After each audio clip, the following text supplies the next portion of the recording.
Can you tell me about Aristotle's three types of friendships?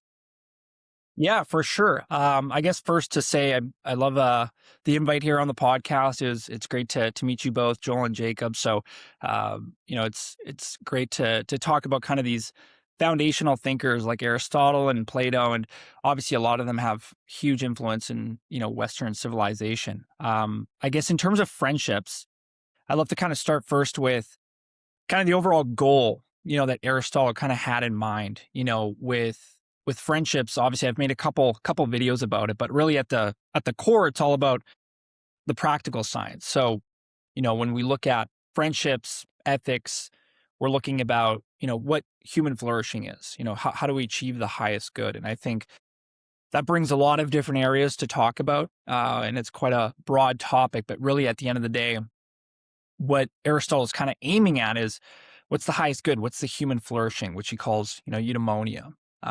And, with friendships, there's quite a few different categories he uses. There's friendships of pleasure, there's friendships of utility, and then there's, friendships of virtue, which, later on in his book, really near the end, he talks about contemplation being really like the highest good that someone can achieve. And I think to kind of get there, we first kind of have to look at what ethics is to us. And, he has a couple different parameters, which first he talks about how, virtue is not for young people, which is kind of funny. When you talk about it, it's like, oh, you would think ethics is for everybody, but ethics really is lived experience. So if we look at like Plato's earliest works, he talks about, through Socrates and I think it was Alcibiades, they talk about, can we transfer wisdom from one man to another? We look at the most famous leaders like Marcus Aurelius, but then we look at some of the worst rulers like Emperor Nero. Can we transfer wisdom? And it's kind of a question that doesn't really have an answer. It's a bit hard to kind of get there, and they have a lot of difficulties with because they look at the most powerful Athenian men and they look at their sons, and I'm sure obviously you can relate it to the modern world. You see some very successful leaders in the world and they see, their son maybe doesn't transfer all that wisdom and expertise that they've had. So, there's a lot of things we can relate back to with your question, Jacob, about friendships, but really at the core, it's about learning through experience. And I think that's a big part. When you look at navigating a city, for instance, if we look at that example, you can look at a map, you can look it up on Google Maps, you can look up all the restaurants, you can look up all these locations, and you can kind of, in a way of theory, understand a city, but really how to really understand it is you have to live through it. You have to get there. You have to go through the corridors. You have to talk with the people, learn the environments, the culture, the smells, even the animals. And then that's how you really appreciate a city. And I think experience, to answer your kind of question to start off with everything, starts with that in terms of friendships. So I really like where you're going with this. I've got a couple of notes on things I want to go into, but just sticking with these three friendships here, I think you outlined, because this is a new concept to me. There's friendships based around pleasure, those based around utility, and those based around virtue. Is that right? Correct. Now, did Aristotle have a hierarchy, like a hierarchical perspective to this, that virtuous friendships are the only ones we should aim for? Or does he have this idea that all three serve their purpose and they're kind of useful in different contexts? Do you know sort of where his writings were at with that kind of thing? Yeah. So, in terms of like friendships of utility, I think that one kind of answers the second part of it. It is something that inherently isn't bad or evil. It's actually something that most people, if everyone, will go through. It's something that everybody should go through because that's a part of like going back to experience with ethics. You have to kind of learn by experience. That's kind of how you build wisdom. So, in terms of hierarchy, really the best friendship, I guess to call it the best, would be friendship of virtue. But and this is where I kind of bring in my interpretation, where I think personally friendship of virtue is quite rare. For most people, might not ever get that type of friendship because it's a way of recognizing the moral character of another human being. You wish good for them. You wish for them to be alive. You wish for them to reach their own highest good, and really you see yourself as another self with that other person. And I think my interpretation, that's quite a rare and takes a lot of time. Almost, it could take your whole lifetime to really achieve that kind of friendship. Mm. Mm. I really like this. It reminds me of my knowledge. I'm reading the Plato's Republic at the moment, and I it reminded me of the allegory of the ship, which is basically this idea that separating it from friendship to more like a society. I feel like they kind of Plato criticizes democracy by basically saying that democracy is like it's a war of propaganda with lots of people sort of shouting, whoever shouts the loudest is in power. And he forms the solution to be the allegory of the ship, which is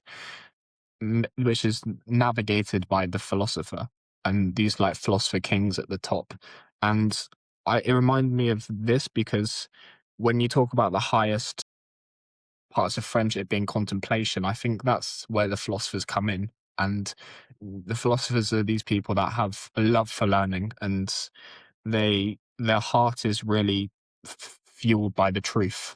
And I think he uses the phrase that they study the seasons, and they they study the sky, the star, and the winds. And Yeah. I and that's who I think is more suited to sort of steering the ship. Because, but also, when you talk about the other kind of friendships being useful, I kind of see that as like the crew, and you kind of do need a good crew there as well, who maybe don't have the capabilities or the intentions of the philosopher, but they do their part in the society. And it's just really interesting to me how there's such similarities in the Greek philosophers in the souls of the individual and the souls of the society, and how they're like it comes in with like people or like places, like how there is this kind of, you can make that comparison, I feel like. Uh, so yeah. Yeah, and that's a great note because, a lot of people see Plato and Aristotle as, like fundamentally different. Obviously, Aristotle, worked under Plato. Plato taught him. Obviously, he was his teacher. So obviously, there's going to be a great influence of Plato within his philosophy. But people kind of think there's quite a fundamental difference, and of course, they have differences. But to kind of get to what you were talking about, I mean, their diagnosis is based on where they lived at a time, in the environment. I mean, Plato, if we look at the context with what he was talking about, and you're talking about who speaks the loudest, really what he's talking about is rhetoric. Back then, basically, there was really a big wave of rhetoric being a big influence into democracy, which back then it was direct democracy. So basically, when there were laws or decisions being made for the city state, all of us, for example, like me, us three here, we would vote directly on decisions made, which is a bit different now with obviously, constitutional democracy or a constitutional republic or, in Canada, constitutional monarchy, I think, where you vote for representatives who then pass laws or vote for laws. So there is a bit of a difference there, but really at the core, there was a lot of corruption. There was a lot of people pretending like they know what they're talking about, but actually they're just really good at arguing. They're really good at argumentation, which is where he was really diagnosing that, where you could be really good at arguments, but that doesn't mean you're being truthful. And obviously his influence with how Socrates ended up, being executed. So to kind of loop into that, obviously Aristotle is also kind of looking at the same thing. He's diagnosing his own city state and, the world at the time, where seeking pleasure and utility and obviously contemplation being really the highest good. Yeah. So I love this idea, and I think one thing that me and Jacob always try and do on this podcast is kind of boil down things into an everyday perspective for people listening, and then kind of try and draw out from listening, what can I do with this information type point. And so for this kind of three types of friendships, I imagine it is like a circular diagram with three layers, right? That all kind of expand out. And those virtuous friends, maybe you only have one, two, maybe three in your life that kind of carry you through. And on another ring of this circle diagram, there's this utility idea where friendships can be functional. And I even go to that as like the transactional relationships that are just necessary for us to live. We have to have relationships with teachers in school, or people that work at the gas station to fill up our cars, or people at the supermarket, or people that serve us in restaurants, and all that kind of those societal interactions that are just necessary for us to function. They're, to me, are useful friendships. Not that we say that people are necessarily our friends, but the transaction is based on this mutual utility. And then there's pleasure, which is kind of, my term for that is buddies. We have people we do things with that we can have a laugh with. But I think while you're in pleasureful friendships, there's still a mask up. I don't think you would go to those pleasure-based friendships with your vulnerabilities and insecurities, or for genuine life advice. They're people you can have a couple of drinks with and laugh with, but they wouldn't be there for you in a crisis. And I think everyone can reflect on that and go, yeah, we know people that we're connected to in our lives that fit in all of those categories. But obviously the one that is the reduced in volume is these virtuous friends. And this is kind of where I wanted to go with the practical point. Is you talked about contemplation being like the highest good, which might give us a clue to an answer to this question. But how do we think we find more virtuous friendships? Like, how do we cultivate them? How do we become the kind of person that someone else would want to be in a virtuous friendship with? Because I think that could be of great value to us and to the people listening.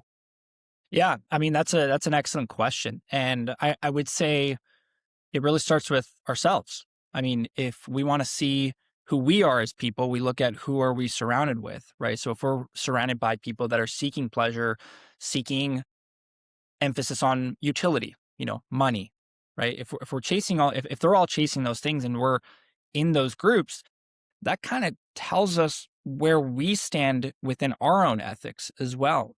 So I would say if you want to have, virtuous friends, you have to be virtuous yourself. And to kind of bring it into everyday conversations, really at the simplest terms, it's really, to Aristotle, it's kind of fake it till you make it. That's really the way. When he talks about ethics, it's not about, if you want to be brave, you don't just do one brave act. Let's say, your friend's getting bullied, and you step in and you protect them. That doesn't mean you're brave.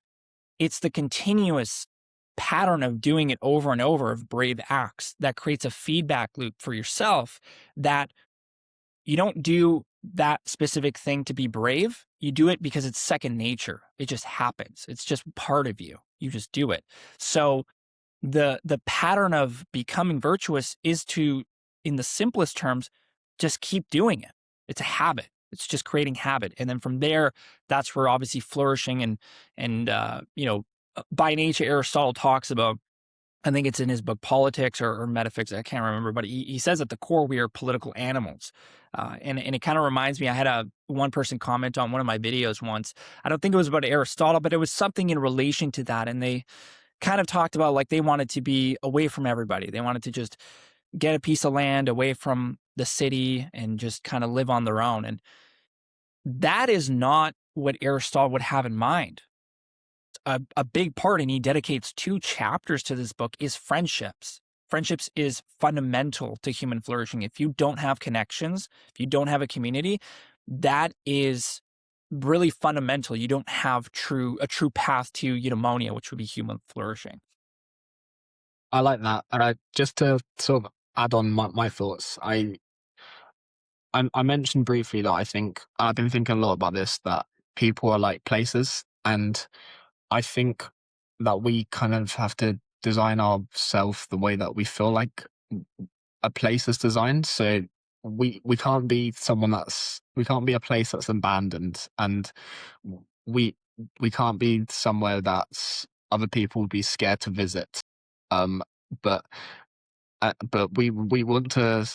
So I think I agree with a lot of it is like designing ourselves to attract these certain people. So if you want to be like, you want to experience Alaska, then design yourself like a sort of warm cabin with like sort of wooded, like a sort of strong house that's sturdy in that sort of cold weather. But if and sort of similarly, if you want to be like a villa in a sort of Mediterranean country, then do that. And so I feel like that's a part of it, that we make ourselves like that, and I think that's where that faking it till you make it comes from. And yeah, I think I think the other part of it is like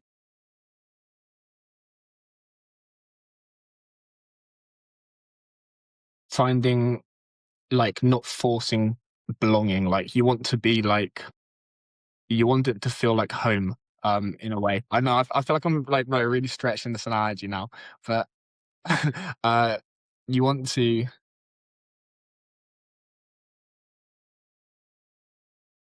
Is it like a build yourself into what you'd like to be so others would like to enter, rather than always I think this idea that we chasing other people for a friendship or a relationship or for anything like that, there's always a superficiality to that.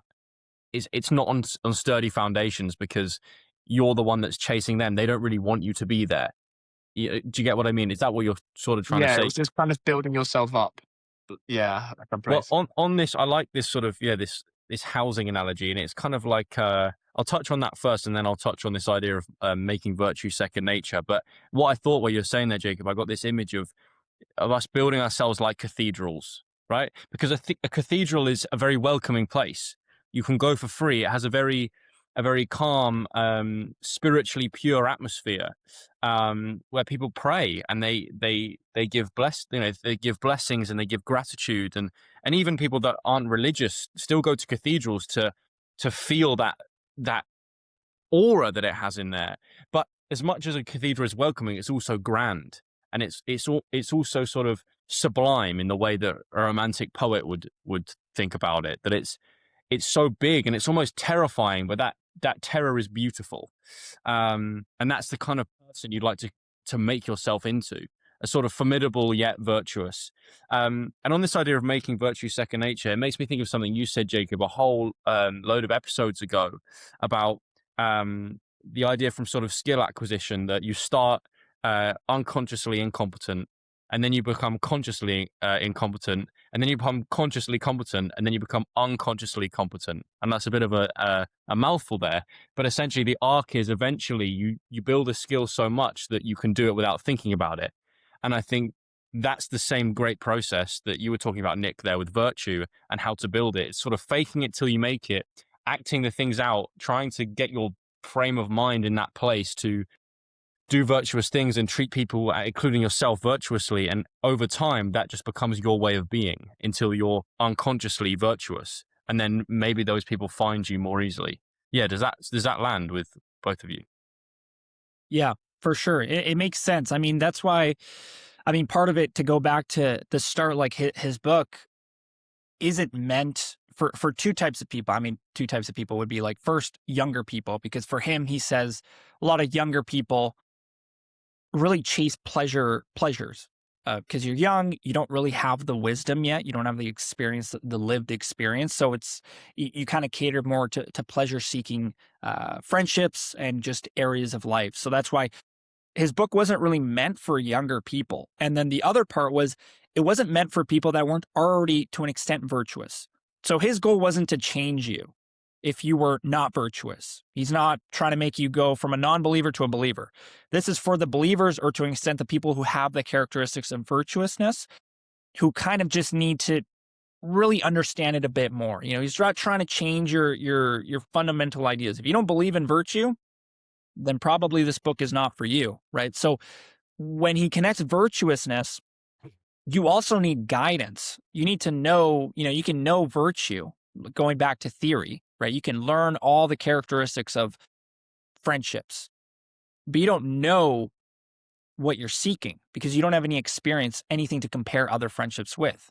You know, if you're young, maybe these are your first kind of friends you've built from high school, maybe university, you're kind of in your own social circles. You don't really have guidance. So that's why he talks about when you get older, you have more of that wisdom and kind of that guidance, which this is another concept. He talks about kind of like the golden mean. So in his books, he talks about different concepts or different characteristics. So if we take, you know, courage, he'll have it in kind of like a line, and it'll be two extremes. So with courage, there'll be, you know, at the far left extreme, it'll be, you know, your what would be it would be something like you're a coward, right? You're scared of everything. You're scared of your own shadow. That would be the extreme left. And then the extreme right would be you're very rash, right? Like you'll take on anything, even if it's something completely out of your depth. Generosity, extreme left. Maybe you're very stingy, right? Maybe, you're with a group of guys, you guys go to the bar, and then when it's time to pay, you're kind of like, I forgot my wallet, man. I don't know what to do, right? So that would be the example. And then the far right would be wastefulness. Maybe same thing. You go to the bar and you don't finish your beer, you just dump it out, right? Like you're kind of being very wasteful kind of thing. So there's two extremes, and he uses these because it's not like maths, right? So ethics isn't like something of theory for him. It's something that you live, right? It's very practical. You have to live it. So he uses these areas to kind of, you want to be in the golden mean. You don't want to be too stingy, because all your friends are gonna be like, dude, you never pay your bills, when we're at the bar. But you also don't want to be very wasteful, because then people kind of, if you're wasting everything, they kind of think of you kind of less, right? So you kind of want to tiptoe to that, and there's not really a universal formula. Some actions like, murder, he says those don't have a mean, right? There's no kind of extreme on that. That's just out of it. But if it's courage, generosity, truthfulness, those are things you kind of want to just be in that golden mean. And that's kind of a form of guidance for him that he uses with that concept as well. Yeah, Yeah. I really like that. This idea, I've just made this note here that the best characteristics fit in a sort of happy mean of extremes. That's a new idea for me. I love this. And even with your idea of murder, I mean, maybe that's one extreme of another scale, and the other extreme is letting people push you around. But in that happy medium is being secure in yourself to go with people when you need to, but also, have firm ground underneath your feet when people are trying to sway you some way, a sort of assertiveness idea. And actually, you don't want to be on any extreme. The extreme always leads to you either being manipulated or you manipulating others. There's this middle ground where there's great power in being able to sort of hold that middle ground too, and not be tempted by both of the extremes. So that's a new one for me. What were you going to say, Jake? Well, why do you think people fall into extremes? Because my example that just comes to mind straight away is just people that get crazily drunk. Like, that's obviously not in the most virtuous middle ground. That's sort of in the midst between sort of two things. So how can we prevent ourselves from falling into the extremes, do you think, Nick? I think where it kind of comes down to kind of go back is lived experience. I mean, to kind of go back, I really think where Aristotle's coming from is why, when you're young, maybe, maybe you did some partying, maybe you got really drunk a lot when you were younger, right? There's a reason why when you're younger, makes sense. You're young, you don't really kind of understand the world yet. Maybe you're with a group of friends that you aren't really friends with, right? It might be a friendship of pleasure.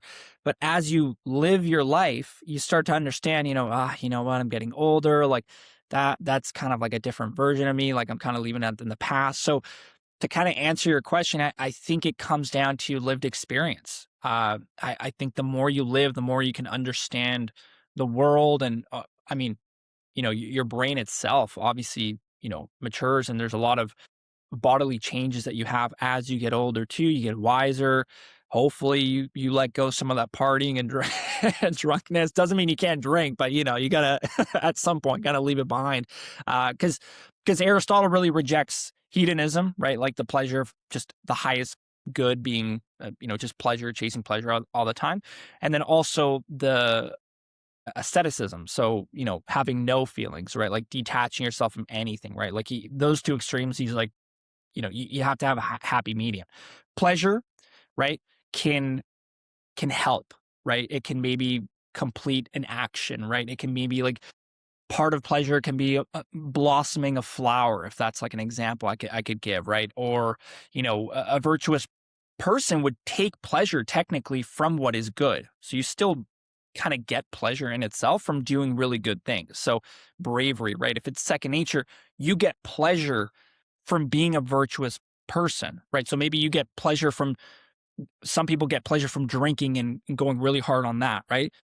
Take that same concept of pleasure, but you're doing just things, right? Contemplation, like you literally get pleasure from those things. And I think that's where it really matters. And that's where you connect like friendships and all that with those ideas as well. I love this idea of you have to live it yourself to know where the line is. And it's kind of like you have to be a pendulum for a little while, where maybe you'll swing to one extreme, then you'll swing right the way to the other. But when it comes back to the left-hand side, it's slightly less extreme and slightly less extreme when you go back to the right, until as you get older and you gain wisdom and you gain clarity, you kind of end up in this golden mean eventually, when your pendulum sort of slows down and stops swinging. And even like for my own personal journey, I can see it, that like I see this sort of pre-conscious teenage stage that I went through, where it was all about sort of playing Fortnite on the PlayStation and not really caring about responsibility and all those kind of things. And then I kind of woke up to that I was a conscious being responsible for my life. And I went on this sort of maybe 2.5 year, like real hard, rigorous personal development journey that, if I really told people the ins and outs of the lifestyle I led and the things I did, they'd think I'm crazy. But that was, to me, that pendulum swinging all the way to the other direction, to the cold showers and the hours of meditation and all that kind of stuff. And then as I got older, and this was sort of post-COVID lockdown, when life returned to normality again, I kind of swung back to the other side and let that personal development monk philosopher side of me go a bit. But then I realized I missed it and my pendulum swung back. And I think my life is going to be a continuous flux between those things. When I realize I'm working too much, or I'm too much in my head and not in reality, I know I need to go and see people and, relax off the gas pedal, and maybe, have a drink of alcohol, or have a crap meal, or just see people and have a laugh and forget about the serious things. But if I do that for a little while too long, then I want to swing back to, well, let's return to some texts and some philosophies that are really important to me. And let's spend a whole day in nature just contemplating things. And I think this idea of knowing the line and just having to throw shit at the wall and see what sticks, and what behaviors you want to keep, and how much you want to stay in certain modes of being, is so useful for growing up and becoming your individual self. Because I think that you, Nick, will have different parameters for what that optimal place is. And Jacob, you'll have a different parameter, and anyone listening will have a different parameter. And so even socially, you have to know the line of what's funny and what isn't, if you're trying to tell a joke, or what's inappropriate and what's something someone's going to sort of find funny and interesting, or where you can, in the social game, you do a lot of this knowing the line stuff. So I think you're so right when you talk about, and these great thinkers talk about, this idea that you have to go through that experience yourself and get that hard, concrete knowledge firsthand. Wow. Yeah. I saw a video once that someone said it was something like your 20s are kind of a way of going back to when you were a kid, of like the creative things you did, like really fun things. Maybe you did like painting, or maybe you played an instrument and you kind of let it go after you got into middle school or high school, because maybe it wasn't cool, right? And you kind of just like got it out of your life. And someone said it was like your 20s are kind of like going back to when you were a kid and kind of refining those passions that you kind of just like stored down and kind of forgot about. And I think, to your point, right, like I feel like there's a lot of that in your 20s, of discovering yourself in the way of things that you kind of just forgot about. When I think of some of the examples for me would be, well, first of all, has been reading. I mean, reading fiction books. I read so much when I was a kid, and then once you got into college, you're kind of reading these textbooks, and you kind of leave on the wayside all these books that really were beautiful works. So I think that was a part of it. And to your talk about Fortnite, I think with social media, sometimes what I found personally, a lot of content creators will push extremes. Like, you have to be this wake up at 5 a.m., like all these cold showers and things like that. And I think a lot of people eat it up because it's like I think it plays into like masculinity, maybe, like you have to be a man, you have to do these things. But I mean, even Aristotle is showing that there's a happy medium, right? Like, you can play video games while also having responsibilities. You can go out to the bar and have some drinks while also not getting completely plastered. Like, there are kind of happy mediums with a lot of these things that, for the most part, what I've seen with content, it's like you either do it or you don't. Like, you can't, and it's kind of like you're kind of penalized almost with just being human. I mean, we're all human. There's things that we want to do in life, and it can be pleasure, and that's okay. I mean, if it goes towards the highest good, then, that's all that matters. No, I love that. And just before you jump in, Jake, I just want to add something. I think you've made a really good bonus point there on this idea that extremes sell really well. Like they engage people's attention like nothing else. Like, and I think what you have to do is witness an extreme potentially because it engages you, and just take what's and have this sort of reason to take what's actually useful to you without adopting it. You know, like in my sort of era of idolizing David Goggins, maybe I was captured by that kind of idea. I'm sure you know who that is. That sort of absolute white knuckle, hard work, discipline, no happiness, no joy, no comfort lifestyle. But actually, you can just then come back into reason and see that he's just a bit of motivational fuel that you can listen to for a hard set at the gym. But you wouldn't want to actually be him because, you know, I'm Joel Clifton and I live my individual life. I don't want to be my idols. I just want to gain the value I can get from them. And this idea that actually we can get captured by these extremes, even if they seem positive, makes me think of a quote that just slapped me in the face like a couple of months ago by Nassim Taleb, the sort of contemporary philosopher. And he said something along the lines of like, one is never truly civilized unless they can spend a day doing nothing, learning nothing, and be absolutely fine with themselves. And that as a young sort of ambitious kid, like that hit me because it was like, oh, am I just doing and trying to push the extremes just because I'm like not able to sit with myself? And do I and contemplate without doing and without progressing? And so I think, yeah, this idea that extremes capture us is really useful to know, especially in like the social media age, like you said. Go on, Jacob. I think the reasons why extremes capture us is what Plato would call the theory of the forms. And somewhere you have this perfect form, which is the most extreme thing. It's like with your David Goggins example, there exists a disciplined individual that has the best inner citadel that is absolutely does not waste a single second to any sort of pleasure. And Goggins is very high up that ladder of the forms. He's quite close to that. And so you're kind of closer to the sun and there's more light on you.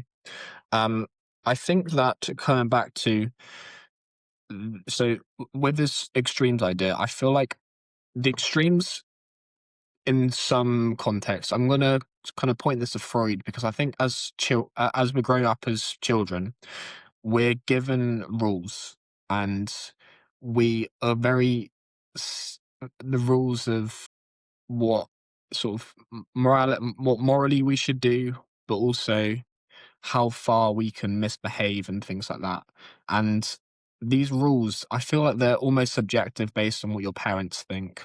And I think it made me think of Freud's. I think I think it's called repression. Freud's idea about these ideas that with the alcohol example, say you're a child and you grow up and you're curious about alcohol and you think about it and you don't really ever like witness what it's like to be drunk, but it just keeps in your head. What Freud would possibly say is that if you don't actually take action on that, do correct me if I'm wrong, by the way, Joel, because I know you probably know this better than me, but I think what Freud would say is if you have that curiosity about alcohol and you don't ever act on it, you don't ever actually go out on your 18th birthday and get absolutely smashed, then that thought just stays there and it manifests and it kind of it shows manifests in other ways maybe, and it has because it does that because it has to it wants to be noticed, it has to be louder but enough to be noticed.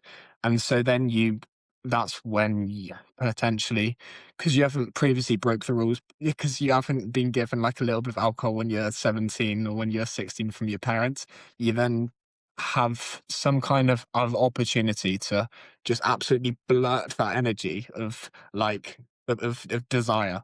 So yeah, that's what this idea of extremes reminded me of. Well, it's kind of like the extreme is people that go to extremes, they break convention, they break rules. And in your case, the extreme of absolutely getting like wasted breaks the rules and convention of your superego that you gained as a kid. Especially if your parents were like, never drink, this is terrible for you. And I don't know if like Nick, you also have other examples in your life of this, but I knew a guy that I went to school with, right? And his parents were so militant on screen time, so militant. And it was like 1 hour a week or something when we were, I don't know, 12, 13 or whatever. But he missed out on so much of our like social scene as like teenage boys. And then as soon as he got access to his own device, it was just like, when he wasn't in school and he wasn't out the house, he was gone. He was consumed by the thing. And I think that is a little bit Freudian, this sort of repression of that desire he had. And if he didn't try it and didn't sort of see what it's like, it just builds in his head until eventually he's got agency over it and can just completely overindulge. So yeah, extremes do break conventions. Do you have any thoughts, Nick, before we keep going? Yeah, I mean, with desires, I mean that plays a big part in, I mean, Plato and Aristotle. I mean, for Aristotle, I mean, pleasure. He talks about, again, pleasure isn't something inherently evil. I mean, part of it is just lived experience, and pleasure can be in the form of good when you do just things. But when pleasure is, for example, what you chase in life, he basically really compares it. You're no better than an animal, right? Like you're no better than a cow. They chase pleasure for its own sake, right? What makes us inherently different from an animal, from a cow or from any other animal, is our ability to reason, right? We're able to contemplate and ask ourselves the certain decisions or things we chase. Why are we doing these? And that's inherent to our desire to understand. Like Aristotle says, everything starts with the why. Humans have a built-in nature within them to ask the question why. And that obviously is reason. So, for Aristotle, it is a sense of, if you're, and for most, actually, most philosophers, I mean, they would all kind of have the same kind of, I would say, agreement that you shouldn't be chasing pleasure for its own sake. Again, you're no better than an animal. For Plato, he uses the two horses. I think it's man, I can't remember the two. I think it's reason and spirit. But if I get it wrong, then people can correct me. But basically, you have two horses that you're kind of trying to ride, right? They're kind of going, and one is a spirit, right? It's like pleasure, it's seeking your appetite, all those different things, like drinking, lust, all those things. So that horse wants to go one way, and then there's reason. There's more like human flourishing, right? Contemplation, right? Things that are more grounded, not in pleasure. So you have these two horses in life, and they're both trying to like go one way or the other. Like Joel, your example, right? The cold showers at 5 a.m. things, right? That one wants to go that way, and then the other one wants to go party and get drunk. And so life is really a matter of kind of having these two in one line, where you can kind of bring them together in a way. And it comes down to your brain too, right? You have your logical and your emotional brain. You want to kind of integrate both of them in your life to not guide you one way or others. So the way that I see both horses is like, so you've got one that's the pleasures of the body and one of the pleasures of the mind. And I think the difference would be the bodily pleasures would be the sort of the lust, the nice feeling in your stomach that you get from the alcohol, and the vanity that your self-image is in a good place and things like that. And then you've got the pleasures of the mind, which are just the pleasure of creating, of creativity, or the pleasure of Peace. knowledge or peace. Yes. And so what bringing those two together is like the integration of like, it's the middle, isn't it, really? Because you've got kind of what we're talking about with maybe both extremes. It's the middle of integrating both the body and the mind pleasures. Um, Very interesting. I want to pivot slightly, but I'm going to pivot by transitioning off this point, because you've been talking about desire and kind of managing our wants and managing this race between these two horses in our mind. And one of your videos that I'd like to sort of get you to elaborate on is you were talking about Tolstoy's idea that trying to live the right life is dangerous, and that a normal life was actually a terrible thing. And I think about that and go, well, actually, then if I try and pick the right horse and manipulate which horse I follow from my life and really like zero in on what desires I follow, or what paths I follow, is that going to lead me down a different path to the one I should be taking, which is more, I don't know, allowing life to kind of open up in front of me in a sort of spontaneous way. So, Nick, I'll let you elaborate on Tolstoy's idea here, and then we can bounce off each other. Yeah, for sure. I mean, I think the book that really comes to mind is The Death of Ivan Ilyich. I mean, that book when I read that, I was like, oh my gosh, like that, that kind of gives you kind of like an existential response of like, oh my God, am I living my whole life as a lie or something? So, but it's very profound in that sense that, you know, you have this man who, you know, by society's standards lived a very successful life. He was a lawyer, you know, he got married, he had a lot of money, but he didn't really live for his own decisions. He kind of lived for recognition of others.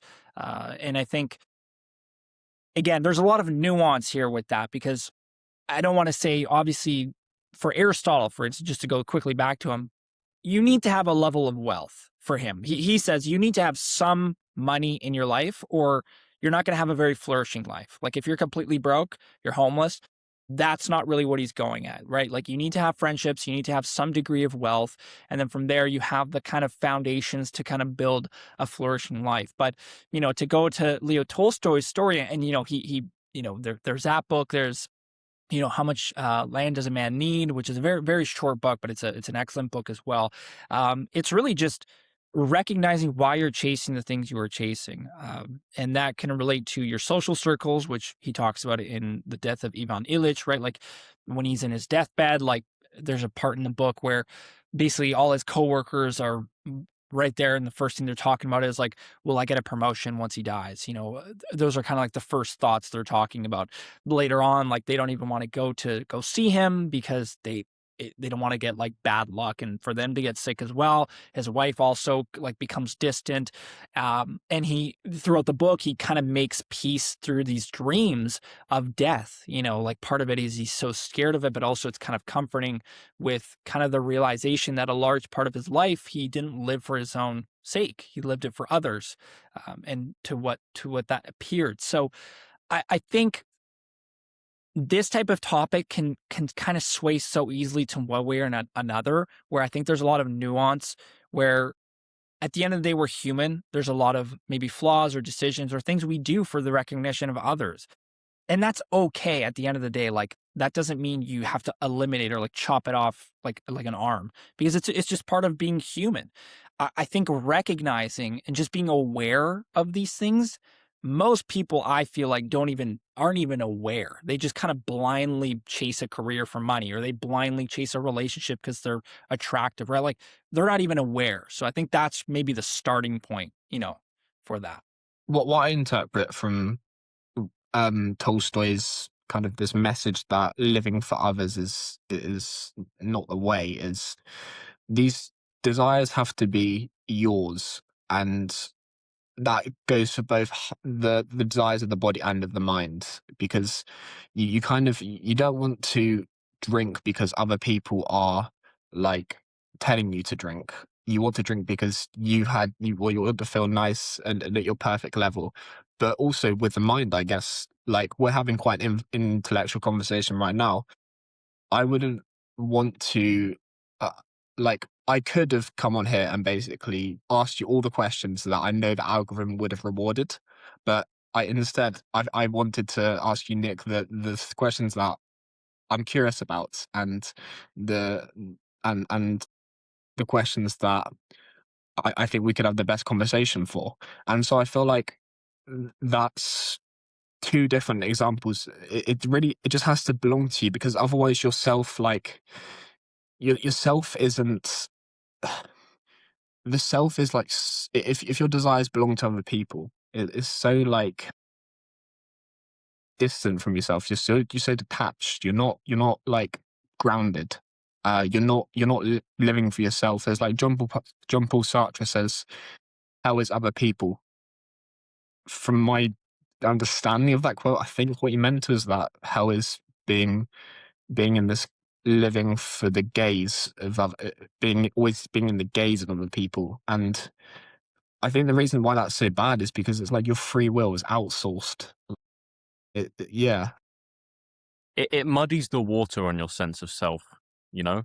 Like the more you let the more you unintentionally let outside influences into your desires and your consequential behaviors, there's less clarity around, well, what did I actually want? Because it can get to the point where you're even trying to convince yourself that that's what you wanted.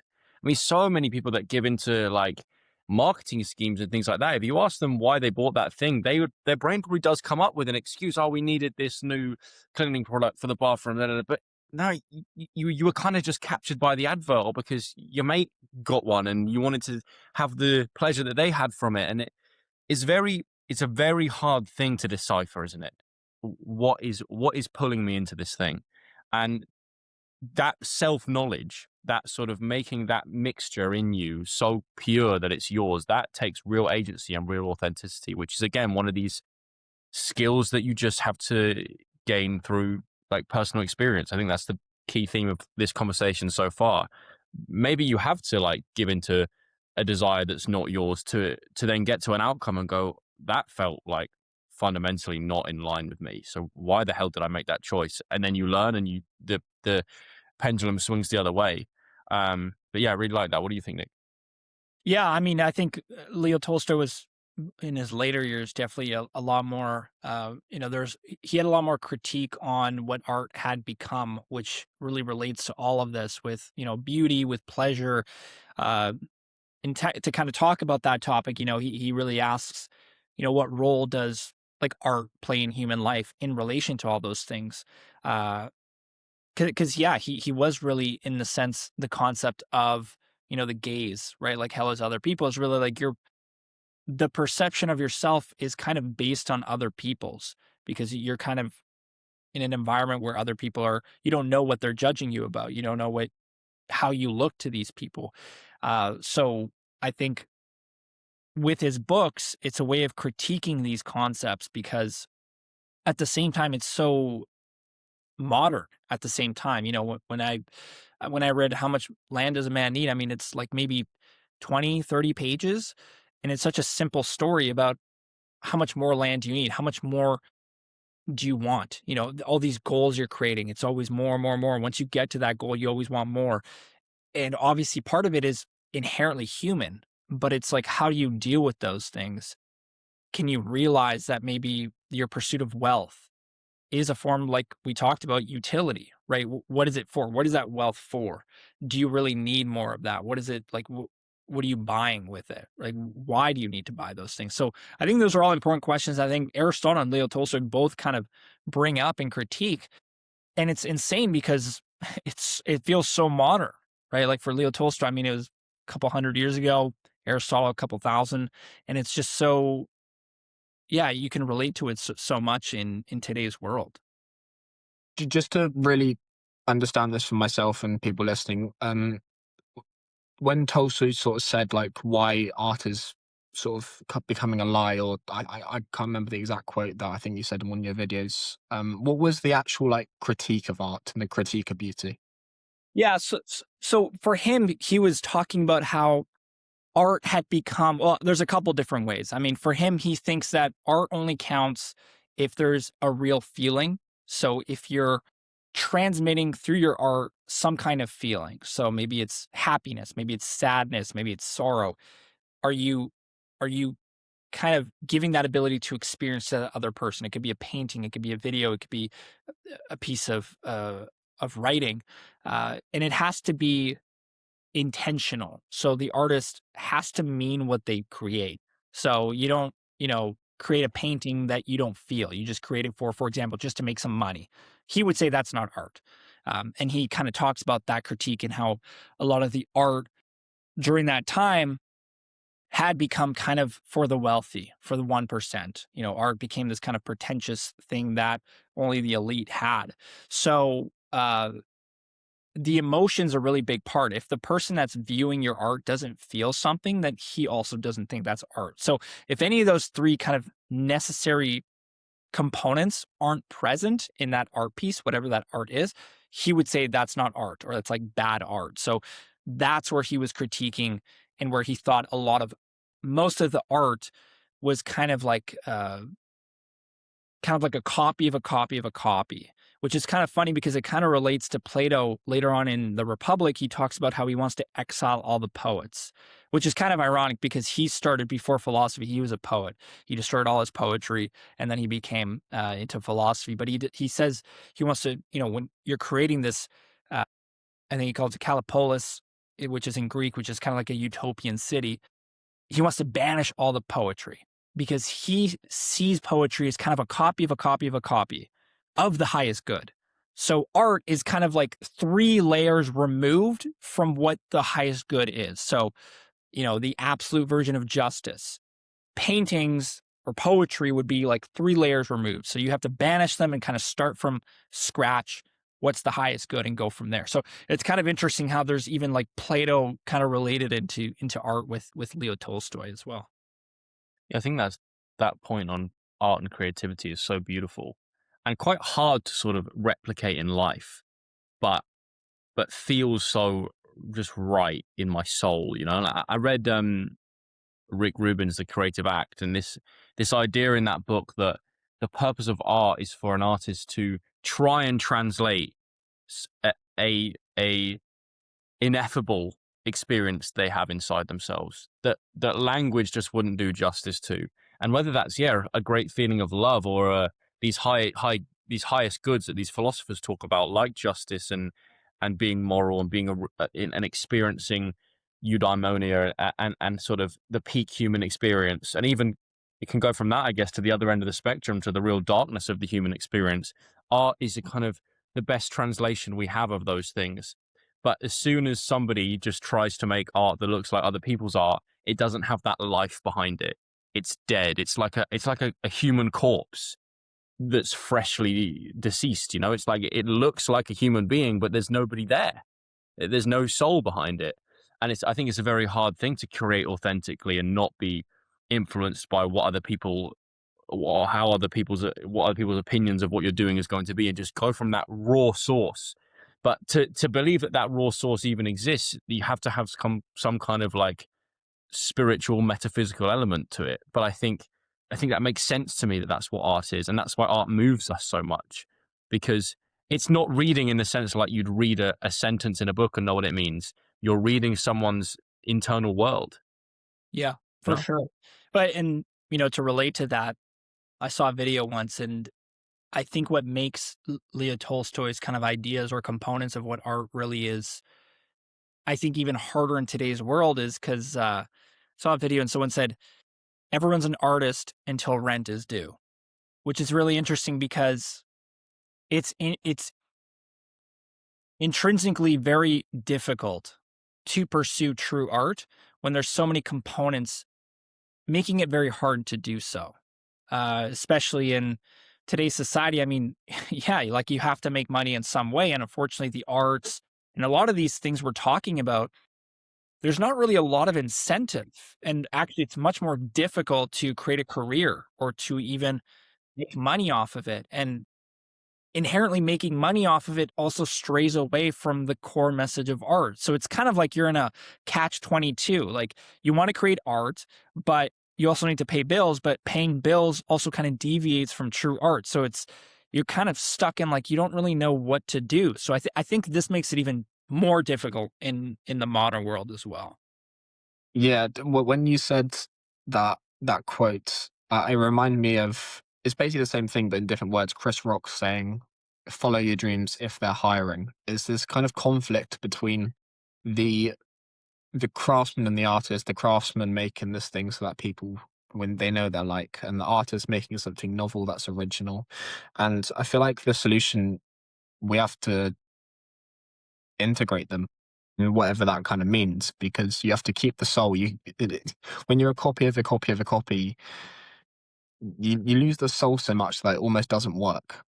And and so that's probably the problem with like on in this context doing a podcast, like purely following the algorithm. But then you also need you need the art part. But if you have just pure art with no kind of craftsmanship, then it's back to the two extremes, isn't it? And finding the middle part. Um, and I think the last thing I'd add is we were talking about beauty a lot and kind of defining beauty, and it's like I was thinking of it in like a context, because I think Joel, you mentioned about sort of something, I can't remember what you said a couple of minutes ago, but it was something about like humans, the soul or something, and I guess I was thinking about beauty isn't just the so for this context, sort of like if you see like a good, attractive woman, the beauty isn't necessarily the aesthetics; it's the feeling that potentially, like, if you see a good-looking woman, she's wearing these things that give off a feeling. I don't think the actual like just the aesthetics of that lady is potentially enough. I think we need that feeling, and potentially the feeling comes from the integration of the art and the craftsmanship. Maybe if if yeah, yeah, that's my thoughts. Do you mean like the beauty is found in like the depth that it can only be kind of found within deep within the beholder type thing? That's why just basing something on aesthetics, it's not beautiful. I don't know. You could get ChatGPT to give you like, I don't know, generate me an image of the most beautiful man or woman you can, or generate me an image of the most beautiful flower or the most beautiful landscape you possibly can. But it wouldn't be actually beautiful. It would just be aesthetically nice. I mean, do you guys kind of get what I'm trying to say? That there's like a depth element where it can't just be like an idea of being beautiful. There has to be something raw and a bit rough around the edges about it, and it has to be something very human and very real, that then something can be said as beautiful. What do you think about that?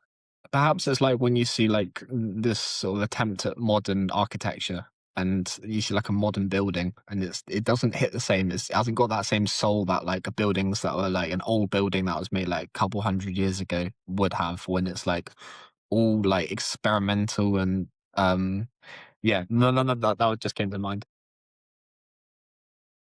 Do you have any thoughts, Nick?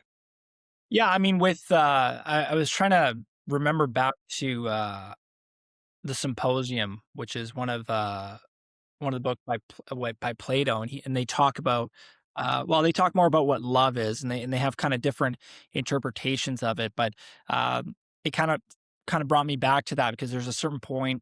Basically, a symposium is a couple different characters, Alcibiades, Socrates, a couple other ones that have their own interpretations of what like love is, and kind of connects to beauty. And I just remember that Socrates talks about how kind of love starts with it kind of this visual appeal, right? Like especially when you're younger, maybe you gravitate more to the kind of the visual interpretations of what love looks like, right? So Jacob, you mentioned like a very pretty woman, right? You would gravitate to what that would be considered beautiful, and to most extent that is the case, especially with most people. But he talks about as you kind of grow older and you kind of start to understand more of what love is, you start appreciating beauty and love through the character of oneself. So it kind of overturns beauty because,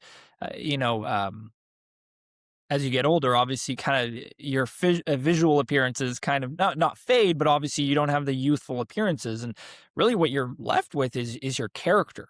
And really, that's what in the Symposium Socrates talks about, right? That really the character kind of overcomes the more pleasure-seeking goals of what love or beauty would be. So I think that it just kind of reminded me of that topic as well.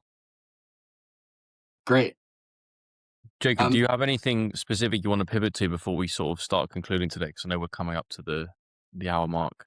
I think this is a good time to conclude. I've yeah, I really enjoyed this. So, yeah, Nick, thank you for coming on and giving us your time. I feel like we could have talked for many more hours, but unfortunately, we don't really have that. But we end every guest episode the same way. We give our guests the opportunity to say anything they would like to me and Jacob, or the people listening, or their younger self, or anybody out there. Something maybe it's something you've been thinking about a lot at the moment. Maybe it's a big, profound lesson you've had over the last few years, or just something you think people need to be reminded of. And we give you this last opportunity to say your piece before we depart for the day. Yeah, for sure. Well, first I want to say thank you, Joel and Jacob, for having me on the podcast. Definitely, I agree. We could have, I think this could have gone on for hours on end. Maybe we'll have another podcast in the future, a little follow up, and we'll do another one. So, yeah, I appreciate you guys having me on. It was great talking to you guys today. I think, really, at the end of the day, I think the main message, I think, to kind of go back to kind of the topic of like what to seek in life. I think, with what I've done with social media, with my videos, I think is a good example internally, my own interpretation of kind of seeking something for its own sake, which I really wish for everybody watching. They can find some kind of passion, some passion project to kind of do in the midst of kind of this chaotic world, right? With your work, with your relationships, with your life, having some kind of, whether it's a craft, whether it's just something you can spend 10, 20, 30 minutes a day with, it can bring so much benefit to your life, something that maybe doesn't necessarily give you wealth, maybe doesn't give you recognition, maybe doesn't give you any of those things, but it gives you yourself some kind of meaning in the world, is something I would wish for everybody watching they can kind of seek, because it's something I've been able to luckily find in, I think, the last year and a half of creating videos and just kind of posting videos every day. And I'm not some, expert in philosophy. I'm just a guy interested in these topics, as you both are, Jacob and Joel. And I think it's excellent to kind of share it with the world. And yeah, I think it's a good endeavor to seek in this, I would say, kind of short life that we have in life. So yeah. If people want to find out a little bit more about you, where should they go? Yeah, so they can find me on Instagram, TikTok, YouTube, Facebook, Nick Kasmik. I post philosophy videos. I post analysis on books. Sometimes I look into paintings. We go through those on videos. I'm thinking of maybe doing some long form content in the future. I'm releasing an ebook soon on just kind of like philosophy for an introduction for people that are interested in. So yeah, that's where you can find me. And yeah, I'll probably see hopefully some of the viewers here watching soon. Amazing. Thanks for coming on, and hope everyone enjoyed this one. Thank you so much, guys.